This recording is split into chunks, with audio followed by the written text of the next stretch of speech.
Welcome to a very special We Are Libertarians. We're actually taking some time to interview today a member of the active duty military. We're going to call him Goose because Galt apparently didn't think he was worthy enough to be called Maverick. So he's actually a friend of Creighton's. Creighton invited him in. Can you tell us a little bit about Goose? Well... That was scintillating. That was amazing. I put you on the spot. We've only been leading up to a question for 10 minutes. Goose. I was trying to make a joke. I was trying to do some Top Gun reference, and I haven't seen it quick enough to know what I mean. Goose has been a friend of mine since I was basically able to, comprehend what a friend was. I've known him pretty much my entire life. He went out to the military right about after his first year in college. He's the same age as me, so he's been in there for how long now? Almost 3 years. Almost 3 years. And and we brought him on because while he's an active military person, he considers himself a libertarian. Would you say that a lot of active duty military would consider themselves libertarians? Obviously, I can't speak for the whole military. I haven't seen the whole military. I've only been really 2 or 3 places. But I would say compared to maybe other groups, I'd say the military has a pretty high percentage of people who consider themselves libertarians or at least Ron Paul supporters. Why did you join the military? I joined the military more or less for a job opportunity, to be completely honest. Okay. Did you go to that first year of college and realize this is not for me? Pretty much. Me too. Actually, one day I'll graduate. I spent a lot of money, and it was a waste. Yeah. Did you call yourself a libertarian before or after you joined the military? Before. I'd say about a year before I joined the military is when I started getting involved with politics and started figuring out where I was on the political spectrum. Yeah, me, him, and a couple of our other friends went to the Tea Party rally back in, I don't know. It was 08. 07, 08. It was down at the White River State Park. So we went to that, and that was before he left for the military. I think he was still in college, right? I think it was just after. Are you sure? I don't remember. Either way, it was that summer after. Either way, it was before he actually left. So it was... It's been... Time flies. The Tea Party's been around for a long time. I know, really? I know, it's crazy, isn't it? You feel old. So, and it's funny because there's certain things that you can and can't talk to active duty about. We don't want to get Goose in any kind of trouble, so we're not going to mention where he's stationed. We're not going to mention what branch of the service he's in. There are certain things you can and can't talk about. We're not going to ask you to talk about what you think of the commander-in-chief. We're not going to ask you to... disclose any sensitive information. And as Gold asked you, do you know any secret information? Well, I mean, there's sensitive information everywhere in the military. When you sign up for it, you basically sign up to keep it. It's exactly what keep it's it like on the running. DL. It's exactly what it's like running the Libertarian Party. There's sensitive information everywhere, and so we're not going to ask you to second guess or disclose where you may be going. Have you? So let's get some basic questions, just so they know a little bit more about you. So you're a libertarian. You're in the service. Have you been deployed overseas, or have you mostly served over the last 3 years in the States? Stateside mostly. Okay. Yeah. And can you talk about what you do on a daily basis, like what your job title may be, or is that too specific? Oh no, that's I'm an air traffic controller. Just like any other air traffic controller outside of the military, just deal with different aircraft. Okay. And so, do you expect to be deployed at some point? Honestly, it's hard to tell at this point in my career field. A lot of our stuff is getting, obviously it's no news to anyone else. Iraq just got shut down basically, and everyone moved out of there. So right. Deployments are getting thinner, but you never know. Okay, Galt. Do you talk politics with your fellow airmen at all? Or does that usually stay out of the conversation? I do. We always have our little debates because, when a time of election rolls around, the military has to choose who they're going to vote for, just like anyone else.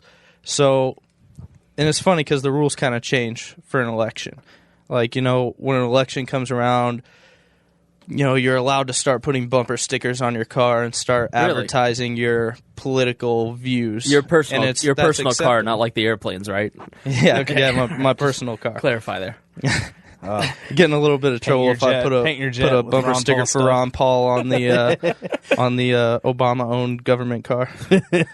But it's just like anywhere else. We start talking about it and start trying to figure out where we're at. Why do you think Ron Paul got so much support from the military and active duty servicemen?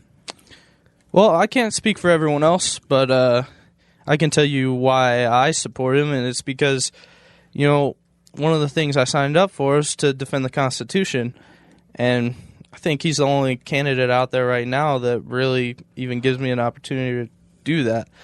I think he has the best interpretation of the Constitution, and he wants to get it back to the basics. With the convention coming up next month, let's say Ron Paul doesn't get the nomination, which is most likely. Do you think that support from the military will transfer to Gary Johnson, or do you think they're more of a Republican-only type of support here? Well, with news of Ron Paul endorsing Rick Astley, I think I think a lot of that support will. No, I think a lot. It'll be probably split 50-50. Some people will go to Gary Johnson. Some people will go to Mitt Romney. Okay. And we want to make it clear, so he doesn't have to keep repeating it. He's here as an individual. He's not here representing the military. He's not here representing the opinions of other service members. He's just sort of telling us what he's seen and what his perceptions are. So just as an added disclaimer, to make Goose feel a little more comfortable. I'm by no means an authority on anything here. Well, good to know. What are you bringing in these people for, then, if he's not an authority on anything? Come on now, Grant. We're not authorities on anything. That's true. We're not authorities on anything either. Can you go into, do you have a perception of Iraq? Are you able to look back at the Iraq War and make a determination as, do you have an opinion on it? A personal opinion? Was it a good decision to go to Iraq? I know that's a hotly contested issue, and you probably serve with people who served over in Iraq. Mm-hmm. Is that something that you're comfortable getting into? In the end, for me as a military member, whether I agree with the decision or I don't agree with the decision was made, and basically that's what I have to get myself to. To just go with any decision that is made, whether I think it's good or bad.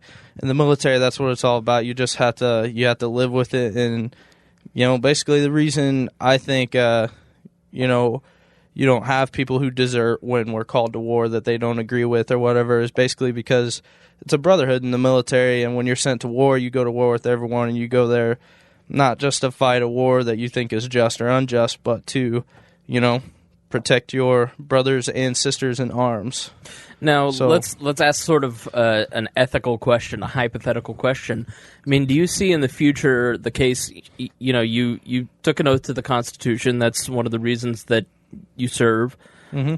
In the case of things like Libya, I would personally consider Libya an unconstitutional war. If we went to Syria, I bet they would do it the same way. At what point do you think we'll start to see military personnel start to draw that line and say, I'm defending the Constitution, and start to become conscientious objectors to going to places like Libya? Do you think that would happen, or do you feel that brotherhood kind of overruns that? And before you start, caveat to that, what is the general perception on the oath keepers? For those who aren't one, the general perception that the military that you've experienced has on those people who call themselves oath keepers. And the Oath Keepers is an organization of police, fire, military members, people who serve and swear to the Constitution, to uphold the Constitution, and it's sort of an offspring of the Tea Party a little bit, and they are serious about defending the Constitution and saying, if we have to be conscientious objectors, we will be. We'll disobey orders that we think are unconstitutional. What is your opinion on that thought? I mean, I think it's good. I think there do need to be some people out there, saying drawing a line somewhere. I really don't think that with like the Libya situation that you brought up, if we're told to go, we're probably going to go.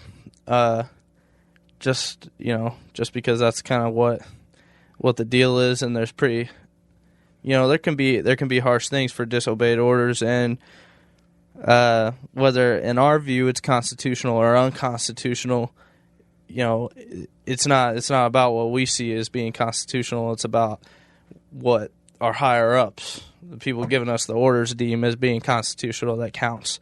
So, while we might think that our understanding of the Constitution is different or better, that doesn't really matter to the military. Right. But in general, and maybe this is pushing too far, what is your general opinion on that, though? That it's a top-down approach, whereas, because if we just take this to the logical, absurd extreme, that just basically says whatever the top says they want to do, well, it doesn't matter, because that's how I interpret the Constitution. Where's the line? Yeah. I guess. Well, is this even a thought that is discussed or really talked about? I imagine it's probably not. It's probably taboo to discuss. What line are we going to start disobeying orders? Well, but we never really talk about stuff like that.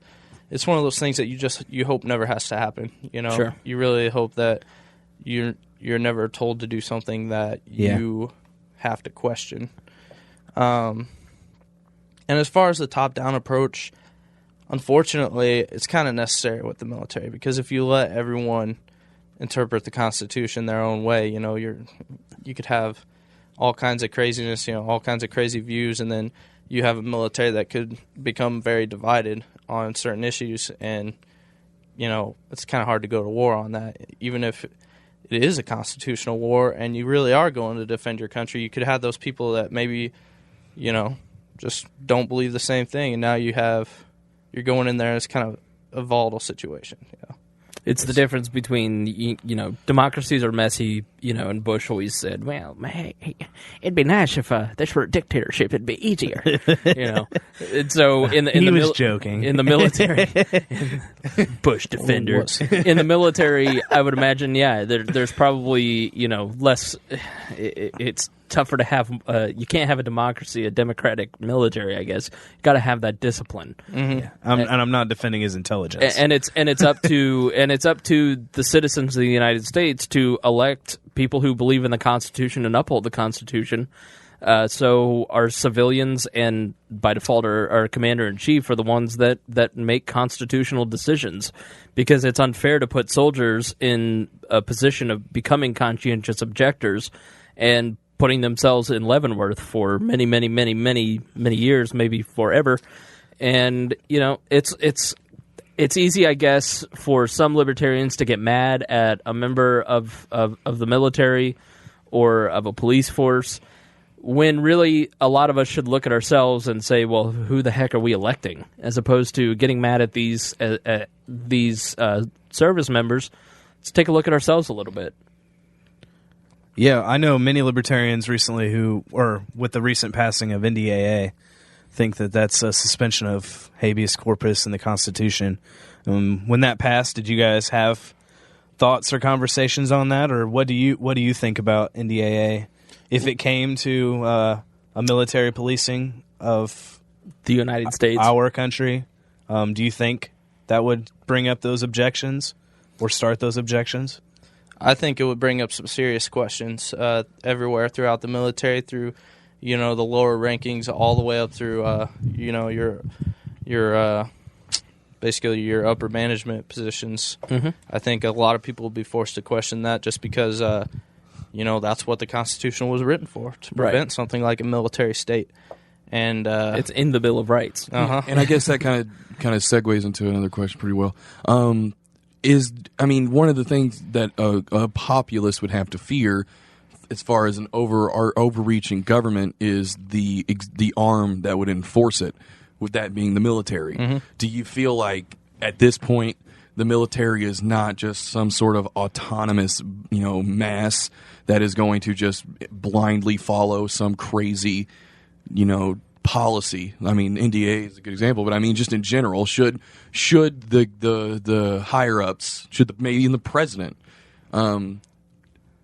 say, we're going to, turn our. Yeah, to expand on that, I mean, a lot of libertarian thought is that things are about to get really bad, and the government's about to get way more tyrannical, and we should fight the police, and we should fight the military, and and I'm not necessarily saying fight that. I'm just saying, do you think that there's a general opinion that you've witnessed that says that most military people are like average Joes in the sense that if you wouldn't support an over tyrannical government, neither do we, right? Yeah, I mean, the American military has never been the type to just, basically we're not the North Korean military, where they're forced to serve and they serve out of fear. The American military has never been like that. We're a volunteer military, and that's one of the reasons why we're the best in the world, is because, we are educated and we know what we're doing and we're well trained. And I think if it came down to the government trying to do something as unconstitutional as making a military police state, I would think a lot of people would have some serious questions and have real issues with actually trying to implement that. Serious question. At boot camp, did R. Lee Ermey yell at your face? What's your major malfunction, scumbag? Not Ermey, but someone a lot like him. How difficult was basic training? We'll move on from sort of the conscientious objector territory and into some of the basic training. I mean, I know that's one reason my fat behind never wanted to get into the military because, and hey, I turned 18 on September 9th, 2001. I turned in my selective service card on September 10th, 2001, and then September 11th happened, and I was like, oh, thank God I'm 4F. I don't want to get drafted. I don't want to go. And, I just looked at it and was like, I don't want to go to basic training. They'll yell at me, and I'll have to crawl in sand. It seems okay after that, Gosh, but you're a girl. yeah. You didn't want to get up to be here at 11 o'clock. What are you talking about? So how hard is basic training? It's a very, very rigorous training. You get there, and immediately from there on out, it's just it's all about breaking you down and building you back up. You gotta get past some certain mental blocks, and you gotta basically realize your potential, or else you're not gonna make it through. I think. Do they wake you up to the trumpets every morning? Do they wake you up to the trumpets every morning? Oh yeah. Oh yeah. Sorry, Creighton forgets that we're on radio and you have to talk into the mic. I mean, do you get to sleep, or do you get to watch TV? I mean, what is this? Oh no TV, no cell phones, nothing. How do you check Facebook? We sleep, obviously. No, it was rough. I remember. Did you get on Reddit? I remember I had to write him like actual paper letters. What? Yeah. Oh, what kind of sorcery is this? I had to give him updates on like my dog died and all this kind of stuff. And he's reading this like Creighton doesn't have the best handwriting. Who the hell cares? I typed it. Douche. But no, yeah, they're still at that point where you say you have to send them paper.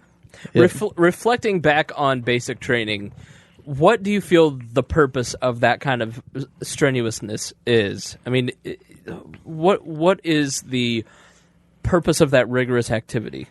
Everyone that joins the military signs up to be a warfighter, basically. And if it comes down to it, you have to pick up the gun and go do it. You have to be prepared to do that. And that's basically what basic training trains you for. So is it more the physical aspect, or is it more the mental aspect of understanding that you're part of a team and that you're part of an organization that's top down and not bottom up? It's more the mental aspect. Is it? It's just getting you to realize that how the military works and why it needs to work that way. And that's. I've often found that, maybe we libertarians need a little bit more of that discipline, where I need to yell at Creighton and Chris a little bit more. And you need to yell. We need to get more strict. He messes with me about being here at 11, but I was here at 11. I was here at 11, too. I just couldn't find a place to park. All right. So if you're on time, you're late. Yeah, I mean, have that you Boy ever Scouts. Come have on. you ever been in trouble? What are some of the punishments if you're late, or if you what are some of the things? Have you ever been punished in the military? No, not really. It's just most of the it's kind of hard to say. Like, we have a paperwork system basically to document everything, just like any other job would. I'm sure, if you do something wrong, if you show up late at any job, you're going to get written up or something. Something's going to go basically in your personal record saying that You don't did get this. like 400 push-ups or any of that kind of stuff. Or They don't make you scrub the barracks with a toothbrush while talking Right. about shrimp. Oh, no. No, typically not. I guess that happens kind of when you're going through training.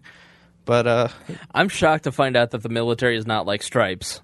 This just blows my whole notion of what the military is and isn't. So, I mean, John Candy wasn't there. So, after training, I mean, so you settle into a job. Do you get a home base that after training, because I imagine whatever branch of service you're in, for the Marines, for instance, you're either in San Diego or you're at Parris Island, and then after that, you probably settle into a base that you're assigned to, right? yeah. And so then you start working and training and doing your job, and maybe you go to school for that job. And then, how do you get to a point where you're just sort of on autopilot, where you wake up every day and this is your job? With the military, I don't think you ever hit that point. It's like you wake up and every day there's something new, some new problem or some new, basically, we're always on our toes for something to happen. There's Right. always that time where you could be called up for some kind of craziness that you have to go in and work for. What would you say is the worst aspect of being in the military? I mean, whether it's the creature comforts, whether it's the just not having sort of and I don't know if you have the freedom to go to Target at 10:30 at night, or what is the worst part of being active duty? I wouldn't say there's a worse part. There are things sometimes that are very inconvenient, but that's kind of what we signed up for. Like you can be called in at any point in time to come in and do your job. They're called, you have recalls where you're expected to be ready. Sure. 24/7, and I guess that would be the most. Probably never that sense of relaxation where you get to just relax and turn off your phone and just do nothing on a Sunday. Yeah, exactly. It's just, you always, if there's work to be done, you're going to do it, whether it's your day off or not. What would you say the best part is? I mean, what's your favorite part of being active duty? The military is, a great experience. It gives you great training. There are awesome people in the military, I made some really great friends where I've been stationed, and you get to meet people from everywhere, and see a lot of things you might not have seen had you not joined the service. So, what's the weirdest situation that you just, after it happened, you just were like, what the F was happening there? I mean, has there been a situation where it's like it's unique to the military and you're just like, people would not understand this? Yeah, I think there's a lot of situations like that are unique to the military and kind of just funny to just military personnel or even, air traffic controllers. We have a lot of stuff happen every day where you're just kind of like, it just. Yeah. Now, That happens here too. yeah, you're in the air traffic control game, and we'll say you're in the Southwest area. Do you ever see aliens on your radar? What do you believe about aliens? Can you talk about that? Is that Have you ever met David Duchovny and Gillian Anderson? what is your personal opinion? Or is they're this frequent classified? visitors. We have coffee all the time, man. So, seriously, do you think there are aliens? It's hard to tell. It's classified, isn't it? Oh man, Yeah, I'm asking. It's one of those things where I've seen a UFO before, but Really? UFOs. Have you ever been not, probed? Not while I was working or anything. This was before. We're jumping the shark a little bit on this. hey, Hey, the dude just said he saw a UFO. The universe is pretty big, Creighton.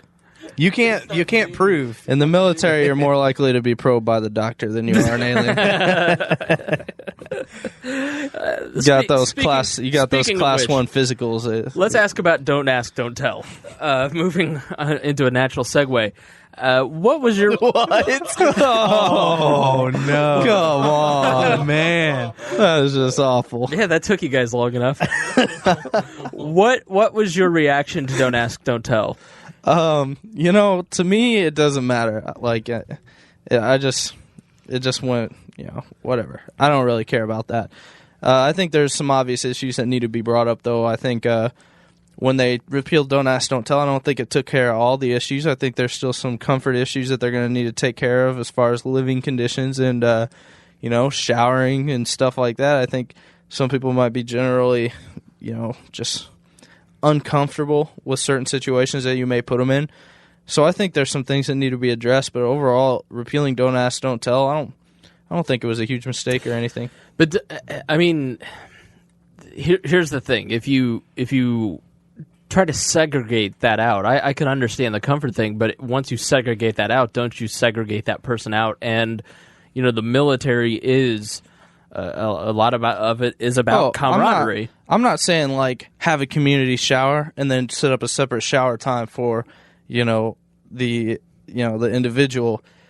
I'm saying like maybe we just start looking at other situations like, hey, how about we just have private showers instead of community showers? Yeah, okay. Which I think pretty much everybody would be in favor. Hand the mic to. What did you say, Creighton? No, milk this public discussion So for to all it's worth, and get a private shower. Man, I like how you think. Man, you got to do what you can. I've talked to a lot of guys. I talked to one guy who served in the Navy on a submarine, and I mean, these guys were on a submarine for months at a time together, and they were like, we knew that we had gay crewmates. We just didn't care. It's not like they came up and they were, perverts or anything. They're just like me and you, and they serve admirably. And we just never told anybody because we didn't want them to get in trouble because they're our brothers. Yeah, exactly. And most of the people that'll speak out and say they have a problem against it, first of all, aren't even in the military, and second of all, Shocking. They've never even worked with, a gay individual or anything like that. It's one of those things like they just don't know. They're still people. It's not like they're like some alien like that's gonna probe you. Yeah. So I think Fred Phelps might hate our podcast now. Well, I'm sure Fred Phelps had issues with us long before this podcast. So really, the entire reaction in the active duty rosters to DADT was probably meh. Yeah, it really didn't matter. We were just like, Don't Ask, Don't Tell was appealed today. Move on with life. Do you think there was more of a general, like, upsetness with it as it existed?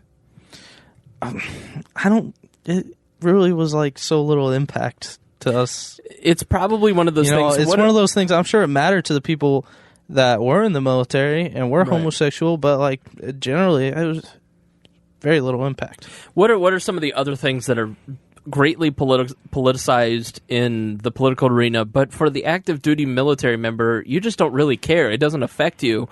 But, everybody wants to talk to you about it or get your opinion on it because it's a hot topic in politics. What are some of the other things besides DADT? Well, as an air traffic controller, you get the whole, we give tours a lot in our facility or whatever. So, you get people come through. The first question, do you sleep at night? My friend Matt is an air traffic controller, and yeah, he gets that all the time, and it's funny, but it's their own fault because if you go into the tower, they have do you have this too, where it's like Barca loungers and couches and beds where you can take a nap, and it's like flat screen TVs to take a break. I mean, because they don't want those guys to get stressed out. They don't want them to get too tired. Well, that sounds like civilian controller, right? Right, yeah. Yeah, see, that's... So what, we don't have those let me amenities. Let me translate for listeners. Yeah, your friend sounds like a lazy bastard. We don't have those amenities, but... what are some other things that are politicized besides that? What's funny is just like, when they ask that question, I'm just like, first of all, if I did sleep in the tower, I wouldn't tell you and dime myself out. So it's a dumb question. Right. But... Well, what are some other things that are politicized that, is talked about on Fox News or CNN, but it doesn't affect you at all, or active duty military members just don't really care? Off the top of my head, I can't really think of a whole lot. People only want to go with what's interesting at the time, and 90% of the time, what's interesting really doesn't affect anyone. It's just some sort of political ploy to get everyone's attention off of something else. Oddly enough, that applies to my job too, working in politics. You look at that and go, yeah, I don't know why you're calling me about that. That doesn't really matter. Why don't you go canvass a neighborhood? Yeah, So. exactly. But, okay, in general, do they allow you to act like college people? I mean, I have this perception of the military is it's like you got to get up at the crack of dawn, go to bed. Right. When the sun goes down, you don't really get any off time to just basically do what I did in college and just like. Oh, but if that were true, then how could you get in, like in Law and Order? I see it all the time where they get into drunken bar fights. How would you have time to get into the drunken bar fights? I mean, I've had a lot of friends who went and served because just of, I'm 8 years older than all you guys, and so it was right after 9/11. He's father time over here. And so, I had a lot of friends go and serve, and to me, their lives after basic and after their training, once they kind of settled in, it was like going to work every day. They still had to get up early, but they had that, that same discipline, and their work was more structured, but really they went to work every day, and then they came home and they got to watch TV or talk online or go out to eat with friends, and there was free time. It's not like, is that still the case, or is that, just a bad perception on my part? Oh, no, there's definitely still a lot of free time. If anyone worked constantly and didn't have any kind of wind down time, they go crazy. But, there's still definitely free time. Obviously, our schedule is a little more stiff than maybe some other places. Just because, we have things to get done. We have to constantly be ready. That's the thing about the military is there's never really a down moment because you're just spending all your time being prepared. Right. Yeah, there's that weight hanging over your head that at the drop of the pen you got to be, in gear and go. And Exactly. that can be a lot of pressure. I mean, if you always have that over you, I mean, man, there's nothing better than on a Sunday turning off your phone and just not giving a crap.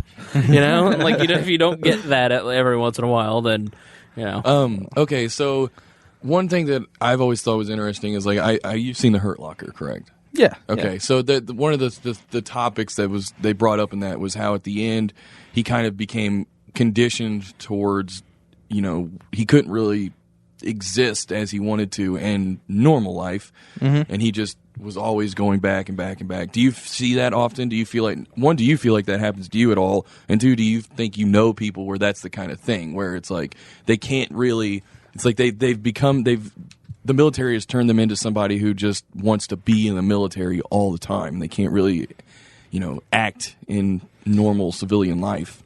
I mean, I think there's people like that out there. I haven't run into anyone like that specifically, but I think there's a strong possibility there's people like that out there because you see all these people come back with PTSD and stuff like that, and it really can. I'm sure if you're deployed a lot and you get used to that lifestyle, constant adrenaline rush, basically, I'm sure it would mess you up a little bit, and So, have you seen over the last 3 years, because it's really over the last, 2 to 3 years that we've started to really see the effects, and society is starting to make a bigger effort to, taking care of soldiers' mental health and making sure that they're employed when they get back. I mean, have you started to notice over the 3 years that you've been active, the military taking better steps to prevent, mental health issues? Oh, the military has always been taking steps to prevent these things. You have, before and after a deployment, you see a mental health doctor, and it's just to make sure that his name's not George S. Patton, is it? Okay, good. We've gone a long way from when Patton slapped a guy for having shell shock. Yeah. Again, before... all of our knowledge of the military, by the way, is based on movies. So let me tell you. All right. So Patton. What was it like on the Battle of the Bulge, man? What was that like? Right. So was it cold? I don't really know much about the Korean War because I haven't made any movies about it. So yeah, there's this one guy I was stationed with that just wouldn't stop talking about different kinds of shrimp he could cook. I just didn't get it. So I see an impending war with Iran coming up pretty soon. If we have a full-fledged war like that, and let's say Congress declares a draft, do you really want to serve with the three of us? I was just going to say, how do you feel about drafts? And do you think that would affect, because like you said, our military is the best in the world because it's voluntary. Do you think that would affect just how we operate as a military? Okay. Or just... just take it. This is like the sloppiest interview of all time. I swear to God. And then I'm going to add something to it. Right. I don't even know what I was going to say now.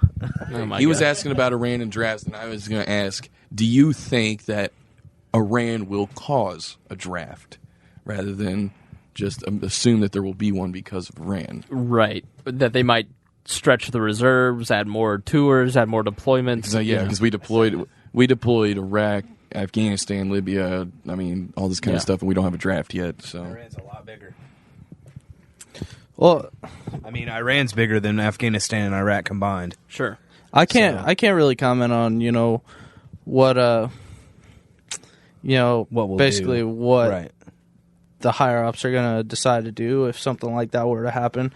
I can say that I think if we had a draft and we had a lot of people basically forced to join, I think everyone knows it's kind of in the best interest to keep the military as volunteer only as possible, because it works out better that way. People end up in the right career fields more often, and they end up doing what their abilities allow them to do, as opposed to hey, you're being drafted and this is what you're going to do. Literally, Right. My only skill is talking, and I'm not even good at that. So, Hey, you seen Good Morning Vietnam? yeah, man. that's a good point. Good morning, Vietnam. That was the Rolling Stones with Gimme Shoulder. have you ever been on a boat through Cambodia? You guys. There was a soldier who dressed in uniform at a Ron Paul rally and was tagged for it. What are your opinions on that situation? The soldier had to have known the regulation. Right. The regulation says very specifically. Heck, we that know you the cannot- regulation. You cannot get dressed in uniform and go talk to a reporter at a Ron Paul rally. Right. It's just it's forbidden, and he spoke in front of all the people at the rally, and just not a good situation you want to put yourself in, because people get the perception that you're speaking for the military, and he wasn't speaking for the military; he was speaking for himself. And kind of a similar situation. We were at the International Students for Liberty Conference back in, what was that, February? Yeah. There's was he active duty, that guy, or was he? I don't know. There was a military person, I don't know whether he was active or not, who served a tour in, I think it was Iraq, and he asked John Stossel, or actually asked John Bolton a question, and it got a lot of it was on the Stossel show. He got a lot of applause, and it was kind of like the very to the heart of what a lot of libertarians, or Ron Paul style libertarians, kind of see with the whole idea of blowback. And he basically said, from his perspective, he saw exactly what is described as blowback, where actions abroad cause a lot of these other the enemy, quote quote, to look at us with resentment. He talked about their children. Their children. He said there was a kid walking with an AK-47 down the street or something, and is that something you're allowed to talk? Like, what is your idea on the legitimacy of the blowback argument? Is that? I mean, you look at history for that one. I've never experienced it firsthand, so I can't really comment on it, from firsthand experience. But I mean, you look at history, you look at, helping out Osama bin Laden, you saw how that ended up. You look at putting Saddam Hussein in power, you saw how that ended up. So I think, I had the same information as any other civilian as far as that goes. Really don't have that deployment experience to really even comment on it. And that question on the Stossel show ended, and was aired on the actual show, and he edited in clapping after the question. It was great. Nice. So hard to edit out all the clapping. And Stossel did a good job of defending himself. He didn't totally edit it. He just deleted. Anyway, we weren't clapping at John Bolton's answer, and that's what it made it sound like in this show. So, on another very serious, and I know you can't talk about future issues, you can't talk about classified information, but maybe if you could give us a hint, what is Area 51? What are the Canadians up to? The Canadians? You are aware that 98% of Canadians live on the American border. Uh-huh. And you've seen Canadian bacon. Yes. It's amazing. They're the greatest threat to liberty. They've come in, they've taken over our shows like Michael J. Fox, Alan Thicke. Bacon. They ruined bacon. They ruined. They did. Ham. Are we making preparations for the enemy to the north? All I can say is I hope so. All right, good. Good. That's what I like to hear. Are you serious right now? One day we're freaking Canadian crap. My God! One day we're actually going to have a Canadian listener. Oh man, And that's going to be great. The sad thing is, Canada. Creighton asked that because Chris Spangle looked serious. It's like, are you serious? You're serious? Oh man. Well, we're kind of getting to that point, I think. What guys have any wrap-up questions? Listen, bro. We're totally out of gas, and let's end this as quickly and as swiftly as possible. As quickly and swiftly as you could probably end Galt's life. Look at those arms, man. Put you in a sleeper hold in about 4.2 seconds. I said look at his arms, and then Galt looks at his arms. Like, my biceps are just as big. I'm like, no, they're not. All right. Are we done messing with me? We really... Can you take him with you? You really need to get him disciplined. All right, well, Goose, thanks for joining us here on the podcast. We appreciate you coming in, and we will do the best to put this out there so you won't be exposed. Not because you might get court-martialed, but because you might be associated with this program. We greatly apologize for that. Keep fighting for liberty. Keep talking to people about it. I've got a question for you because, he was about to go someplace, and I've always wanted to ask an active duty military member this, and I imagine that it probably varies. We have made a concerted effort as a society to make sure that we thank people who serve. And a lot of that is a blowback from the way that we treated Vietnam vets, which was extremely poorly. And I hope that we do a good job of treating active duty Iraqi and Afghani vets far better. Do you appreciate when people come up and tell you and thank you for your service, or does it get old after a while and you just want to eat your lunch? I mean, I appreciate it. It's never gotten to the point to where it interrupts my life. Yeah. So. It's nice to hear every once in a while, and just kind of, I don't know. And what is your reaction to the people who are hostile and just talk crap about the military and say, they're just in it for a job, they're like welfare queens?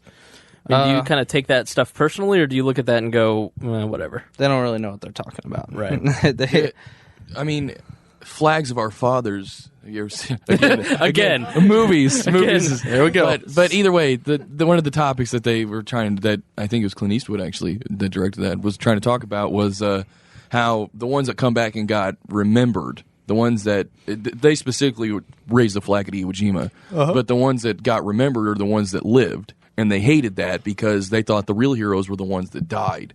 Do you feel like that's like a general idea in the military that you've experienced where it's like the people who come back, they appreciate what's being all the praise that's been put on them, but it's really the ones that are out there and they have given their lives that are really the ones that are the heroes. Yeah, definitely.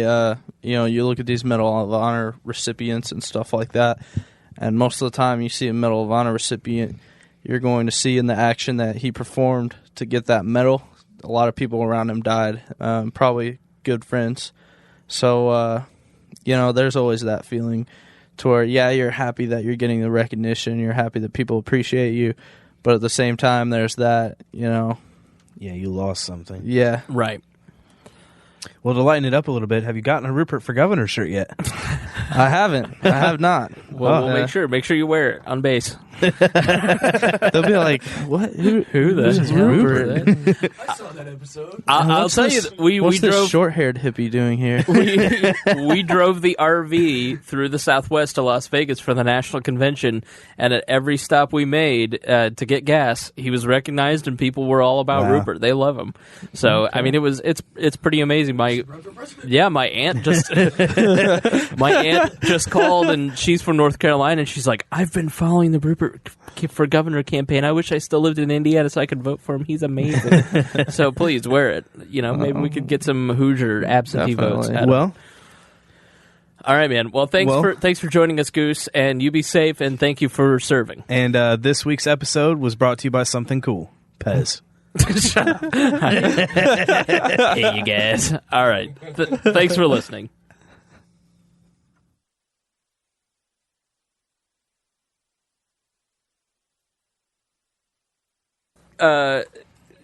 Gulp. You had the pre-prepared questions? Everyone's supposed to have pre-prepared questions because you were supposed to send them to him before we came here. Anyway. Do you have questions?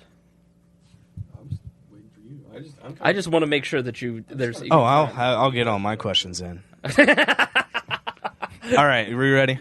Yep. This podcast is produced by What is a Hoosier Productions.